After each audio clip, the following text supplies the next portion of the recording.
has got a small power steering leak which manifested into an enormous power steering leak as soon as I drove the car. Didn't really think that through, and it's made a hell of a mess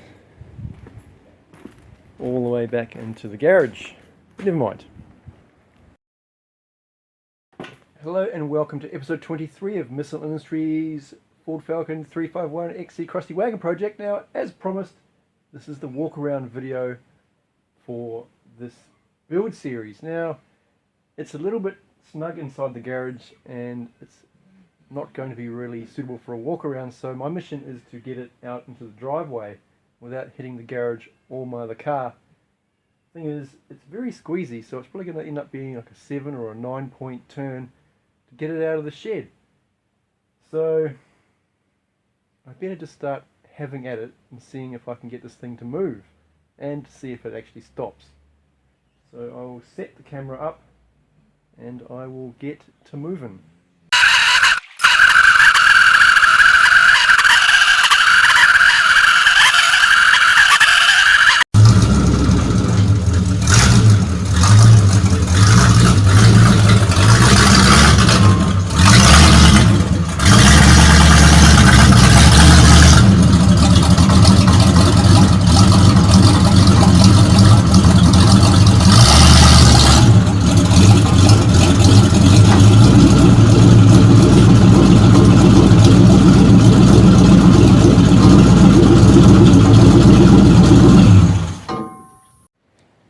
So this is my 1977 Ford Falcon GS wagon walk around video. Now, I bought this back in September 2023 and it was a total basket case. It's still pretty much a basket case now, but it does move under its own steam, and amazingly the handbrake works a charm. So we'll just walk around. It has 4 MAB 351 Cleveland motor out of a 77 Fairlane, the C4 automatic transmission. And I've got to say, in that short stint driving up the driveway, the transmission is very positive, engages very positively, and it feels like it's really raring to go. So I've already repainted the engine bay before I put this motor back into the car. The motor, don't think it's been run until I got my hands on it for about 17 years. I have had the pan off to see what it is I've got, and it is indeed a 351, so that's nice. I had to buy all the pulleys and bits and bobs to get it to run again. I had to supply my own carburetor and my own distributor to set this engine up back in the engine bay.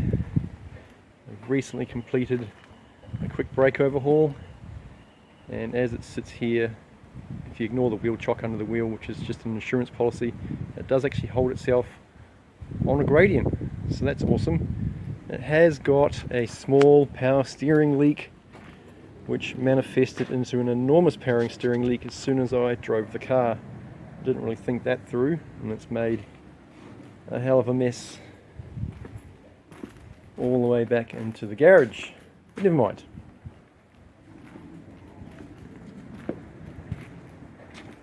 This car was originally a one-owner car bought by a carpenter brand new in 1977. He owned the car right until his retirement, which I'm assuming must have been somewhere in the late 2000s, because that was the last time it was on the road. The rego sticker over there is 2006, so I suspect it hasn't been on the road, how's my maths today, for 18 years now that it's 2024. So it's in pretty straight condition. Doesn't have a great deal of rust in it. I've spent the last few weeks doing the rust repairs on it. I've only just put the guards back on it this weekend, just so it looks like less of a shit pile when it's sitting in the yard.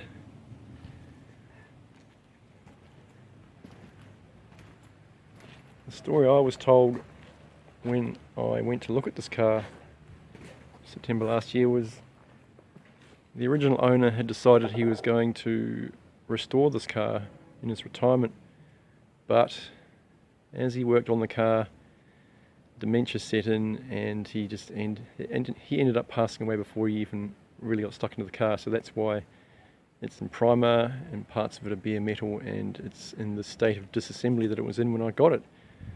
But fast forward to today, which is Easter 2024, and I've managed to cobble it back together enough for it to actually move under its own steam. Now, the car is mostly complete. I've managed to scrounge up a few missing pieces that it has, and I'm at the point now where I need to think about my next step. I still need to put paint on it, but how carried away do I really want to get? I can tell you now, I don't want to get that carried away. So I'm probably just going to paint it myself over the coming months, and after I've put paint on it, I'll get back into all the mechanical stuff, fixing the leaks, finding the last bits and bobs that I need to button everything back together again. As I said earlier, it's a GS car. It has the GS dash, the GS steering wheel, had a GS grille on it, but it was in a pretty sad state, so I got rid of it. Has a GS bonnet, which is over there, and when I paint the underside of the bonnet, we'll probably stick it back on the car, so the engine bay has the colour blue on the bonnet and in the engine bay as it is. The factory colour is Neptune blue, and as far as I can tell, this is the original colour the engine bay was supposed to be. I rail can painted the engine bay a few months ago and did as effective a job as I could get away with my 2 cans of spray paint. And I think if you stand back here, it looks fine.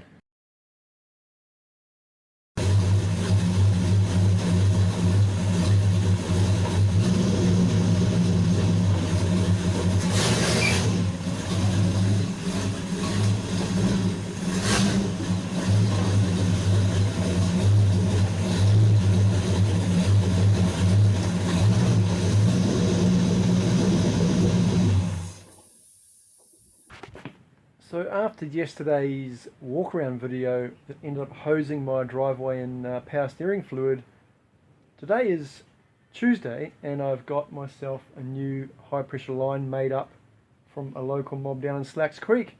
So theoretically all I need to do now is stick this high pressure line into Crusty Wagon and no more power steering leaks. And while I was in the area, I also bought another one of these. These are only $45, and hopefully this one isn't bent out of whack like the one that's currently in the car. So for a $45 punt, hopefully I can solve my fuel leak problem and this sorts it out. So summary time for Missle Industries Crusty Wagon walk around video, and the debut out of the shed into the driveway revealed that the leaks were numerous, mainly the power steering leak. But I've got a power steering leak, a fuel leak, and it appears that my ADRAD radiator also leaks, so I'm going to have to either get that fixed or eBay radiator this car like I did the other car, and hopefully that will resolve all of the leak issues the car currently has. So it's good that it moves under its own steam. It's not so good that it drops fluids everywhere, but oh well, you get that. In other news, I've moved to the painting phase of this project. More about that next episode.